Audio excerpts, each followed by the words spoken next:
les clés pour éviter les insomnies. Alors déjà, qu'est-ce que c'est qu'une insomnie? Moi, je vais t'expliquer ma version des faits. Après, chacun a des insomnies qui sont un peu différentes. Mais pour ma part, concrètement, c'est le fait, au beau milieu de la nuit, souvent vers 3 heures du matin, tout simplement d'avoir les idées qui fusent dans ma tête, et puis de ne pas réussir en fait à me rendormir. Et ça m'est pas mal arrivé, et grosso modo, je vais t'expliquer un peu mes stratégies et comment ce que je fais. Premièrement, ce qui est très important pour moi, c'est de me lever.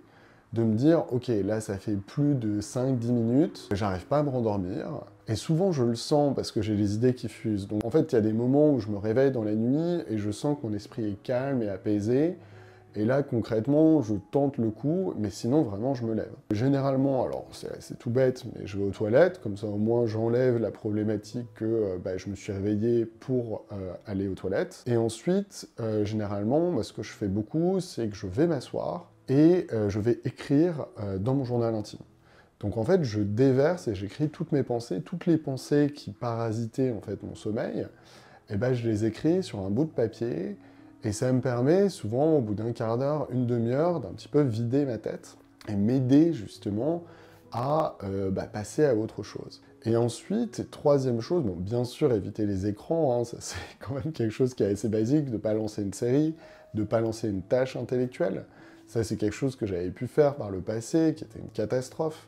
Où je me rappelle, lorsque j'étais un peu en phase hypomaniaque, maniaque, en fait, j'avais tendance à me dire « Ah bah super, c'est tout à fait bien, et du coup, il est 3 heures du mat, et je vais me lancer, je vais écrire un article, ou je vais commencer à faire X ou Y au niveau du travail. » Ça, c'est vraiment ce qu'il y a de pire, donc bien sûr à ne pas faire, mais bon, je le dis quand même au cas où. Mais donc ouais, de vraiment essayer de soulager ses pensées. Et quelque chose que j'ai appris récemment, qui m'a aussi énormément aidé, c'est les exercices de respiration. Alors je vais te proposer de très rapidement en faire un avec toi. L'idée déjà, c'est de respirer par le nez. Donc faire 3 secondes de respiration par le nez, et ensuite 6 secondes d'expiration par le nez. Pourquoi est-ce que cette méthode fonctionne très bien? C'est parce que, en fait, ça va, entre guillemets, simuler ce que tu vas faire lorsque tu vas dormir. En fait, quand on dort, on va à peu près respirer donc moitié moins en inspiration qu'en expiration. Donc, grosso modo, ça donne ça. Moi, je ferme les yeux. Soit je le fais dans le lit, ou soit je le fais lorsque je suis assis parce que je suis en insomnie. Donc, c'est...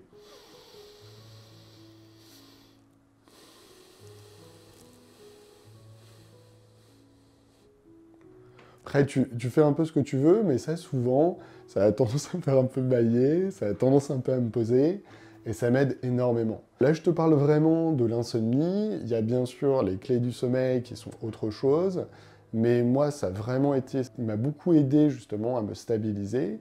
Moi, j'aimerais bien savoir un petit peu plus ce que toi, de ton côté, tu fais par rapport aux insomnies, et puis de pas hésiter tout simplement à liker cette vidéo, ça nous aide énormément afin d'atteindre notre mission qui est d'aider les personnes bipolaires à atteindre leur établissement. Et je te dis à très vite, bye!